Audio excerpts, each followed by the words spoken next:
Quick little video here. I've got a Nissan Pathfinder. It's got the 4.0 V6 in here. This is a 2005, by the way. I guess these are all pretty much identical from 2005 to 2012. What you have here in the back here is this heater hose assembly.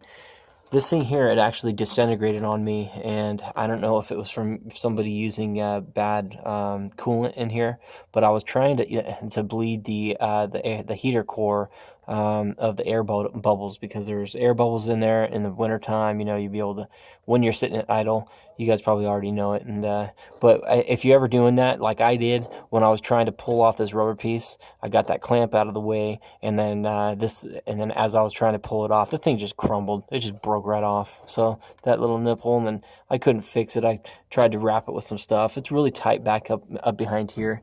These things are really tight. These little hoses back here, these are holding right on to the nipples of the intake and you know what I'm trying to say, the heater core pipes that are sticking out of there. They're really tight. To get the old one out of the way, I ended up just cutting it because it was just too much to handle. So this guy over here, when I was trying to take this off, this thing actually broke inside this hose. This is this is an old hose here, so I'm just reusing it. I had to actually take it out, and I could have crushed that thing out of there. It's the insert that's inside the hose. I could have crushed it and kind of took pieces out of it with like needle nose pliers or something, but I just didn't want to make. I just wanted to make sure that I got all the pieces out. So I had to get down there, you guys. If you could see that, this hose, I pulled out of the way. You can see that hose attaches to some type of piping down there. To be able to get to the hoses, if you look down on this thing here, there's actually two pipes that run down. These are for the rear air control, right? You get the hot water that's actually going to the back of the truck. So those two there, to be able to get to them, I couldn't get to them any other way. So what I ended up doing was I took out the mud guard, okay? And there's screws, you know, with the plastic inserts. So be really careful when you're trying to back these things out. You'll strip them. Anyways, got that thing out, got the mud flap out of the way. There's a little mud guard right here. Got that thing out of the way. Took out the mud guard out of the, I think that's the right terminology. Anyways, just trying to make this little quick video for you guys, so you kind of give you a heads up of what to do, what not to do. If I was to do this job all over again, I'd probably take about an hour. I'd probably get it done in about an hour, but it took me probably two and a little bit, you know, just trying to figure this stuff out, because there was nothing online, you know, and anybody else doing anything like this. So I'm sure I'm not going to be the first one. I won't be the last. So this shield, after you get this mud guard out of the way, pull that thing out of the way, then you're going to be able to you know, get to these two new hoses, right? You can see how they're new. It's because it's a part of the heater hose assembly. These pipes come down, these heater hoses attach right here. I've got to actually set these real quick, but anyways, we'll do in just a moment. This is really soft. This is a soft metal, just a heat shield or whatever. I push that out of the way so I can get back to the clips, because they're on the other side. With some needle nose vice grips, boom, clipped those out of the way and pulled them over, and I was able to work these things off. The old one, by the way, I didn't have to cut these. I guess if I wanted to be quick at it, I could probably just cut them out of the way just to get that out of the way and get the one out of the way. But anyways, that takes care of the passenger side. Then once when you come over to the obviously you're gonna move this out of the way, you know, pull that out of the way, pull this thing off. Be careful not to break any of these inserts, you know, because they will get stuck inside the hose. Pull them up out of the way.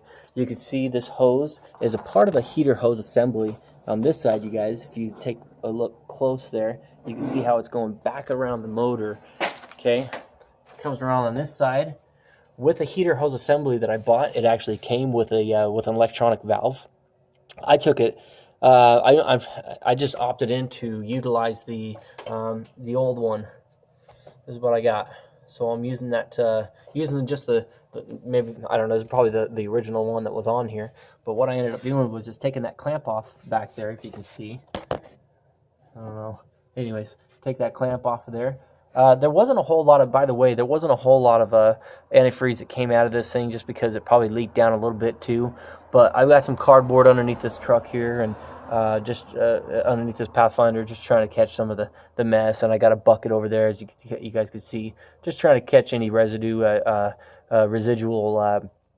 coolant, that just trying to make this job, fairly easy. So anyways, that's what I opted to do. I pinched that clamp, pulled that clamp back, pulled that hose off of there, and then I just left it on there. Obviously, if you wanted to change this, you could have the two nuts, boom, boom, right there, the two nuts right there, and this thing would come off. There's a little pin. This pin comes sliding out. It's a little horseshoe-shaped pin.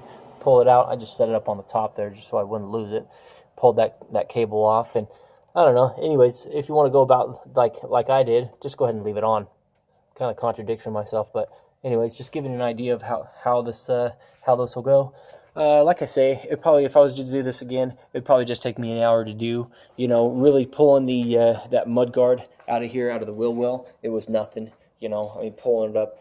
It only took me, maybe a couple minutes to do. So, just giving you guys some ideas. I did end up cutting these things out of the way if I didn't go over that. These little hoses, just because these guys were not coming off of here. These were all heated up onto here. These hoses that are in the back is what I'm referring to right now.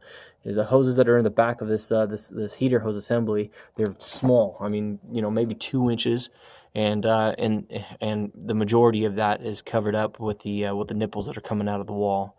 So if you take those clamps and you try to slide them up, there's not a whole lot of room to move them.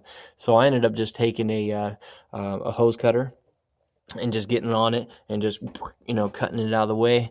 Yeah, okay, well, that's my my little video, guys. If you want, you can click a thumbs up or whatever. Ask questions if you'd like. I don't know what else I could kind of tell you, but just trying to help you guys out, because I like these videos in return. If you have any small projects that you guys are working on, I encourage you guys to make these same type of videos, because they always help out, right? All right, I hope I helped you guys out, and this is my little video. Okay, appreciate it. Cool. See you.